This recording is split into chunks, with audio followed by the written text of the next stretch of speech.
नमस्कार मित्रांनो, पुन्हा एकदा स्वागत आहे तुमचे आपल्या पशुपालक माझा मित्र या यूट्यूब चॅनलवर।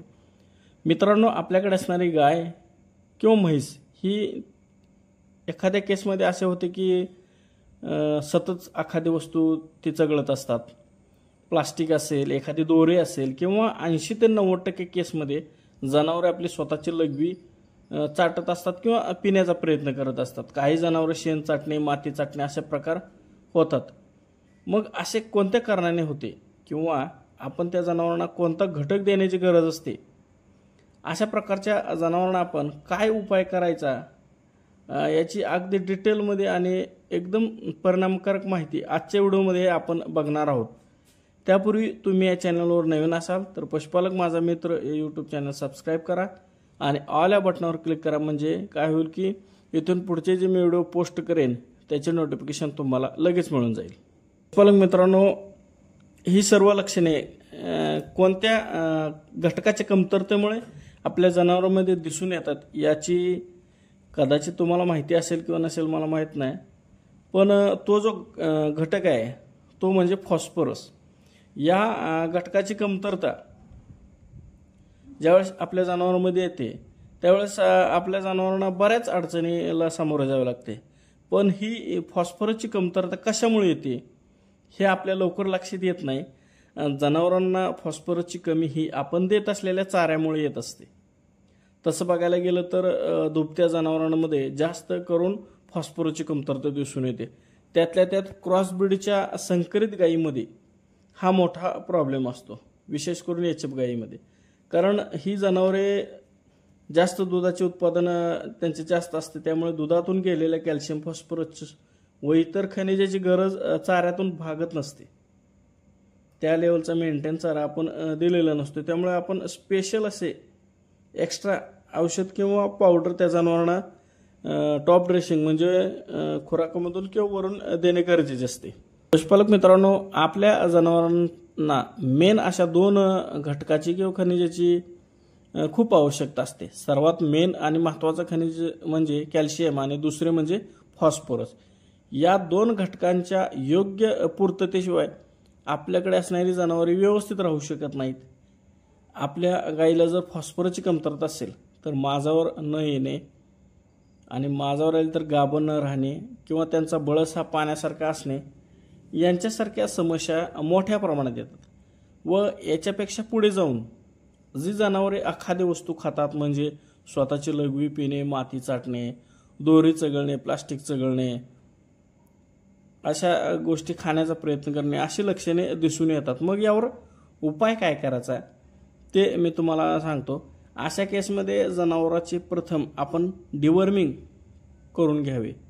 कोणते एखाद्या चांगल्या औषधाने, जंताचे औषध त्यांना गोळी किंवा औषध पाजून घ्यावे आणि नंतर सलग 5 दिवस त्याला कुठल्याही चांगल्या कंपनीचे लिव्हर टॉनिक द्यावे। हा झाला सुरुवातीचा टप्पा। त्याच्यानंतर एखाद्या चांगल्या कंपनीचे मिनरल मिक्सचर चालू करणे अत्यंत आवश्यक असते। मित्रांनो, आता मिनरल बी आपण चांगल्या पद्धतीचे, चांगल्या क्वालिटीचे चालू केल्यानंतर जर तुम्हाला इंजेक्शन देता येत असेल तर ठीक आहे, नसेल तर तुम्ही तुमच्या डॉक्टरांच्या मदतीने टोनोफॉस्फन नावाचे इंजेक्शन त्या जनावराला 20 मिली मानेमध्ये द्यावे। असे सलग 1 दिवस आड करून आज दिले की उद्याचा गॅप ठेवायचा आणि परवा असे सलग 5 डोस करायचे।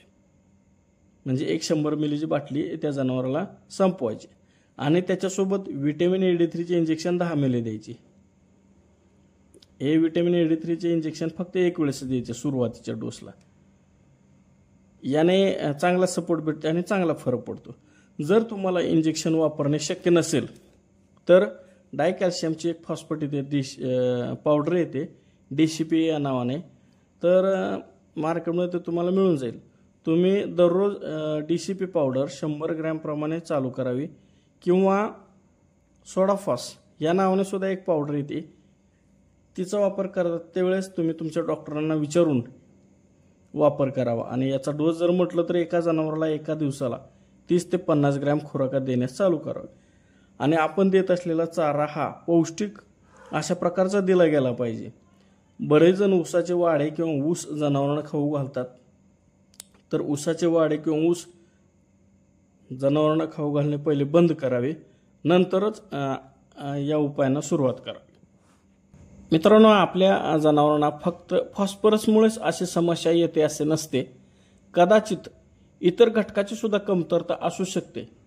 मग त्यासाठी आपण काय करायचे की आपण आपल्या गोठ्यामध्ये किंवा गायी ज्या ठिकाणी आपल्या असतात त्या ठिकाणी किंवा पाण्याच्या गावानेपाशी किंवा वैरणीच्या गावानेपाशी चाटण विटा किंवा मिनरल ब्लॉक वेगवेगळ्या ठिकाणी लटकावून ठेवायचे, जेणेकरून ज्या जनावरांना त्याची गरज असेल ते जनावर त्या चाटण विटेला चाटेल व त्याला ज्या घटकाची कमतरता आहे त्याची पूर्तता होईल व एखादी वस्तू खाण्याची त्यांची समस्या कमी होईल. मित्रांनो, खरं तर अशी समस्या येऊ नये म्हणून आपण योग्य प्रकारे संतुलित आहार त्या जनावरांना द्यावा. त्याचबरोबर प्रत्येक 3 महिन्यातून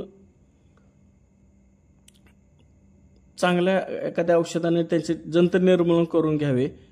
आणि सर्वात महत्त्वाची गोष्ट म्हणजे एखाद्या चांगल्या कंपनीचे मिनरल मिक्सर कंटिन्यूअस चालू ठेवावे. या सर्व गोष्टी व्यवस्थित जर तुम्ही फॉलो केल्या तर अशी समस्या आपल्या जनावरांमध्ये बघायला कधीच मिळणार नाही. आणि बाय चान्स अशी समस्या आली तर DCP पावडर किंवा सोडाफॉस पावडर त्या जनावरांना देण्यास चालू करावी. तुम्हाला शक्य असेल तर इंजेक्शनचा वापर करू शकता, पण DCP पावडर देणे तुम्हाला सोपे जाईल आणि लॉंग टाईम याचा तुम्हाला फायदा होईल. तर मित्रांनो, तुम्हाला तुमच्या जनावरांमध्ये अशा समस्या येत असेल, एखादी वस्तू खाणे, लघवी पिणे किंवा गाभण न राहणे, पाण्यासारखा बळस असणे, यासारख्या समस्या जर येत असतील तर या व्हिडिओमध्ये ज्या गोष्टी मी सांगितल्या आहेत त्या फॉलो करा. नक्कीच तुमच्या जनावरांमध्ये तुम्हाला फरक जाणवेल. तर मित्रांनो, तुम्हाला ही माहिती आवडली तर व्हिडिओला लाईक नक्की करा आणि हा व्हिडिओ जास्तीत जास्त लोकांना शेअर करा. तर भेटूया पुढच्या अशाच एका नवीन व्हिडिओमध्ये. तोपर्यंत धन्यवाद.